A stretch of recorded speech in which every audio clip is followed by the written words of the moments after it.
Hi friends, welcome to NSK Learning. So ఈ వీడియోలో మనం PIలో ఒక ఇంపార్టెంట్ టాపిక్. సో ఏపీ స్టూడెంట్స్కి తెలంగాణ స్టూడెంట్స్కి ఇద్దరికి కూడా PIలో ఉన్నటువంటి ఒక important topic economics of education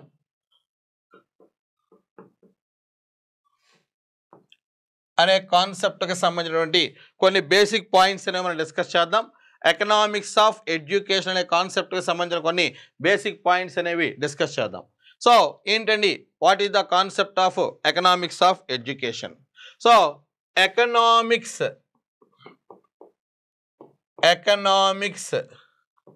is an English word. So economics is an English word. So this economics English word derived from two Greek words. So economics is an English word. So the English word economics derived from two Greek words, that is they are okio and nomos. So economics is an English word derived from the two Greek words, they are okio and nomos. So economics అనేది English word. ఇది రెండు Greek words అయినటువంటి ఓకియో మరియు నామస్ అనేటువంటి రెండు Greek words నుంచి derive చేయబడింది. సో ఓకియో మీన్స్ హౌస్ ఆర్ హోమ్. ఓకియో మీన్స్ హౌస్ ఆర్ హోమ్. నామస్ మీన్స్ ఆర్గనైజేషన్. సో ఓకియో means house or home, Namas means organization. So according to the etymological origin, economics means so organization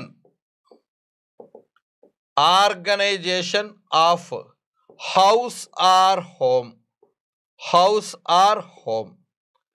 So economics means organization of house or home. So ఈ economics అనేటువంటి meaning ఏంటంటే ఒక హౌస్ని organise చేసేటువంటి సైన్స్నే మనం ఏమని చెప్తామంటే ఎకనామిక్స్ అని చెప్పేసి చెప్తాం.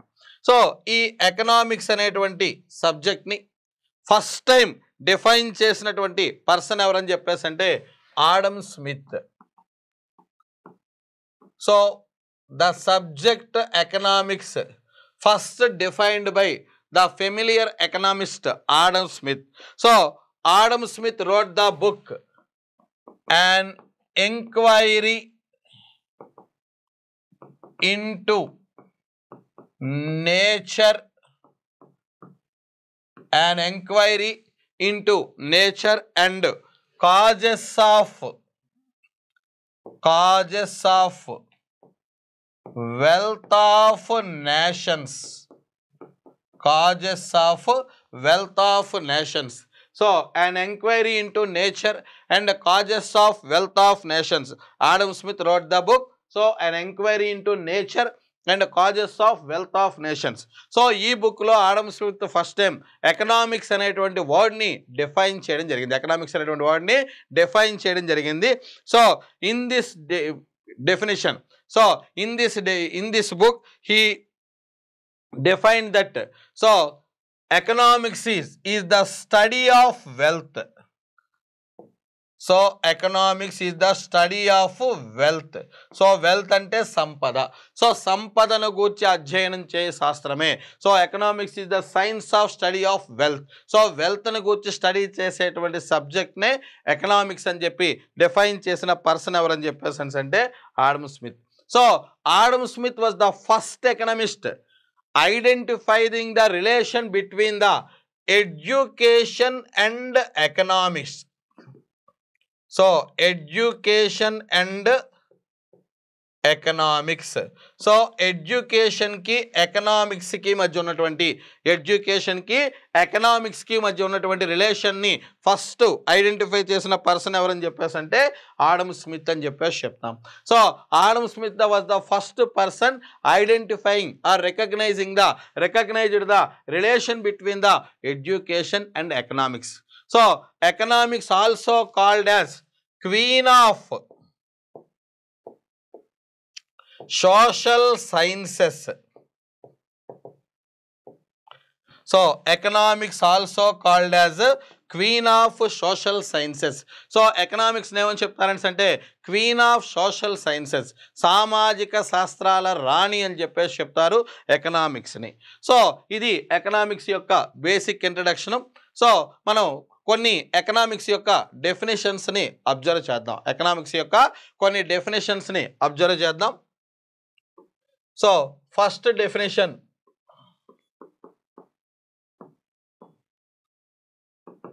so JB say, so according to the definition of JB say, so economics is the study of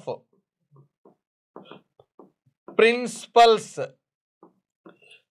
related to wealth. So related to wealth. So economics is the study of principles related to wealth. So wealth కు సంబంధించిన ప్రిన్సిపల్స్ని, వెల్త్కి సంబంధించిన ప్రిన్సిపల్స్ని study చేసేటటువంటి సబ్జెక్ట్ని మనం ఏమని చెప్తారంటే ఎకనామిక్స్ అని చెప్పేసి చెప్తారు అకార్డింగ్ టు సో జేబీసే. జనరల్గా మనకి ఎకనామిక్స్ అంటే మనీ, అలాగే వెల్త్ అంటే ఇక్కడ డిఫరెంట్ ఫార్మ్స్లో ఉండేటువంటి వెల్త్. సో వెల్త్కి చాలా ఫార్మ్స్ ఉన్నాయి. మనీతో పాటుగా ఫిజికల్ సోర్సెస్, అలాగే ఫ్యూయల్ సోర్సెస్, అలాగే నేచురల్ సోర్సెస్, ఇలా డిఫరెంట్ సోర్సెస్ అన్నీ ఉన్నాయి. ఈ సోర్సెస్ అన్నిటిని మనం ఏమని చెప్తామంటే సో వెల్త్ అని చెప్పేసి చెప్తాం. ఈ వెల్త్కి సంబంధించిన ప్రిన్సిపల్స్ని స్టడీ చేసేటటువంటి సబ్జెక్ట్నే సైన్స్ని మనం ఏమని చెప్తారంటే ఎకనామిక్స్ అని చెప్పేసి చెప్తాం. అలాగే Marshall, so according to the definition of the Marshall, so Marshall యొక్క డెఫినేషన్ ఏంటి, ఎకనామిక్స్ అనే కాన్సెప్ట్కి మార్షల్ యొక్క డెఫినేషన్ ఏంటి అని చెప్పేసి అంటే so economics is the study of purposeful wealth. Economics is the study of purposeful wealth.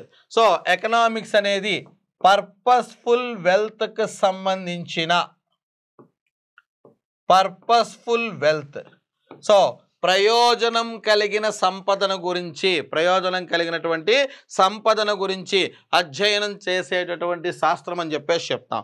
So వెల్త్లో డిఫరెంట్ టైప్స్ ఆఫ్ వెల్త్ అనేది ఉంటుంది. ఇందులో చాలా రకాల సోర్సెస్ అనేవి ఉంటాయి. సో ఈ సోర్సెస్ అన్నిటిలో కూడా అన్ని యూజ్ఫుల్ సోర్సెస్ ఉంటాయని చెప్పేసి చెప్పలేం, కొన్ని యూజ్లెస్ సోర్సెస్ కూడా ఉంటాయి. సో ఇక్కడ మార్షల్ ఏం చెప్తాడంటే economics is the study of purposeful wealth or useful wealth. Economics అనేది పర్పస్ఫుల్ ఆర్ యూజ్ఫుల్ వెల్త్ అని చెప్పేసి చెప్తాం. పర్పస్ఫుల్ ఆర్ యూజ్ఫుల్ వెల్త్ అని చెప్పేసి చెప్తాం. అలాగే John Robbins, so John Robbins, so according to the definition of the John Robbins, so economics is the study of deficiency of wealth and its instruments,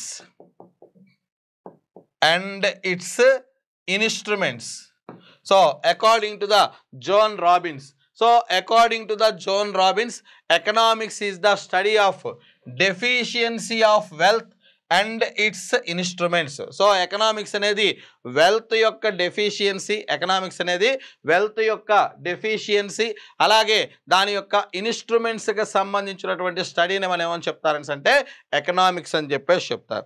so ఇది economics యొక్క basic definitions. So ఈ ఎకనామిక్స్ని in 1933, so in 1933 Ragnar Frisch, so Ragnar Fish divided economics into two parts. They are number 1 microeconomics, number 2 macroeconomics. So number 1 microeconomics, number 2 macroeconomics.